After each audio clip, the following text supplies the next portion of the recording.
ही वरी मानियूं ऐं वताए फ़क़ीर जी पाण में दोस्ती ही उन जे बारे में वताए फ़क़ीर जा बोल आहिनि त तूं कॾहिं का मुसलमानी की पर इख़्तियार कई आहे। हाणे मानियूं तो वताए फ़क़ीर खे चई वताए फ़क़ीर त मानियूं पर मुसलमान थियो न। हाणे इन जो टॉपिक शुरू था कयूं। चवनि था त हिकु ग़रीब मुसलमान आए वक़्त लाइ कुझु पैसा गॾु करे रखिया हुआ। गोठनि में जो चोराकारी वधी वई त शहर में कंहिं वाणी वटि अमानत करे रखियाई। 5 रुपया जंहिंखे हूंदा आहिनि पोइ ख़ौफ़ खां वेचारो ॾिसंदो आहे, चवंदो आहे त हाणे मूं वटि मथां चोरी करे वञनि, पोइ पंहिंजे हिसाब सां वञी कंहिं दोस्त वाणियूं उन जे वटि अमानत करे रखियाई। हाणे ॾिसूं त अॻिते छा थो थिए।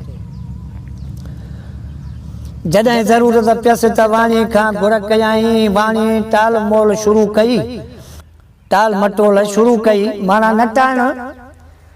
वाणी को जॾहिं हुनखे ज़रूरत हुई सख़्त हो त उहो पंहिंजा पैसा हुनखे चई हाणे मूंखे तकलीफ़ आहे, मूंखे पैसा ॾे, त माना वाणीअ खे यादि गिरो अचे ई कोन पियो, माना नटाइण शुरू कई। तो मूंखे कोन ॾिना आहिनि, कॾहिं ॾिना आहिनि, जबला जे तूं ॾिना आहिनि मूंखे जॾहिं यादि आया सम्झ में आया त मां ॾींदोमांइ। हाणे हुनखे तकलीफ़ पई ॾाढी, ॾाढा इलाज मिर्थूं कयाई वाणी। हा कयाई, पर वाणियूं चवे कॾहिं ॾिनई मूंखे त यादि कोन्हे, यादि अचनि त ॾींदासीं। हिन मिसकिन खे सख़्तु घुर्ज ॾाढो अची तंग थियो। आख़िर कंहिं ॾस ॾिनोसि त इहो वाणियूं वताए जो नंढपिण जो यार अथई, वतायो त ख़ैर मुसलमान आहे पर यारी अञा हलंदड़ अथनि। हाणे खेसि चई ॾिस मता कमु थी वञई। हिन वीचारे खे बि ॾाढी लाचार हुई, सो वञी वताए जो अघु झलियाई। फ़क़ीर समूरी ॻाल्हि ॿुधी चयोसि अबा मां चिठी लिखी थो ॾियां, खोलजांइ न। हाणे उन वाणीअ जे बारे में वताए फ़क़ीर खे अची दां ॾिनई। कंहिं माण्हूअ चयसि वताए फ़क़ीर यार ते जे कमु थींदी त इतां थींदी। हाणे वताए फ़क़ीर वटि आयो, वताए फ़क़ीर चिठी लिखी ॾिनसि। हाणे ॾिसूं त हिनखे अॻिते जे लाइ कहिड़ो रस्तो थो मिले, छा थो चवे।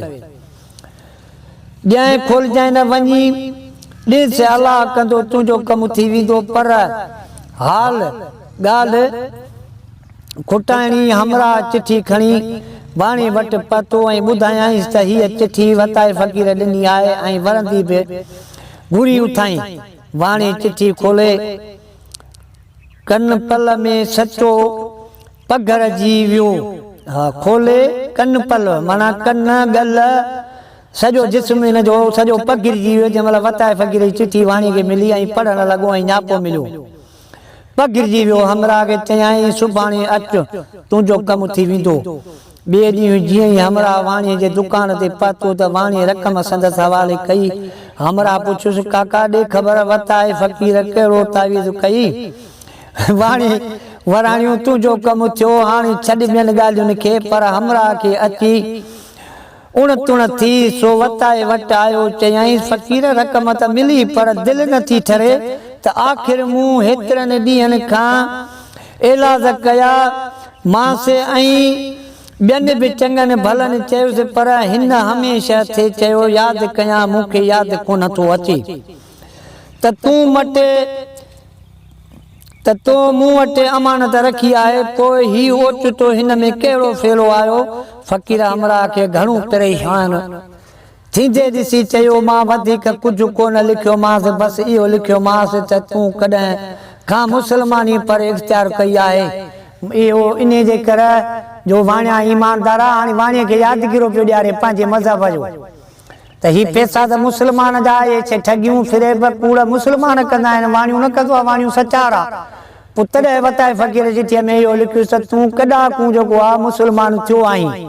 उहा चिठी जो हुन पढ़ी त माना हुनखे पंहिंजे ईमान ते ऐं दीन ते क़ाइमु अची वियो। तॾहिं हुनखां पघर बीहनि कोन पिया, तॾहिं हुनखे ख़ुशकी वठी। पोइ वताए फ़क़ीर वारी ॿोलनि जेको आहे हुनजो ज़हन खोलियो, अखियूं खुली वियूं त भेणा हाणे हे जेको आहे हिन टोक कई आहे, हाणे मूंखे पैसा ॾियणा पवंदा।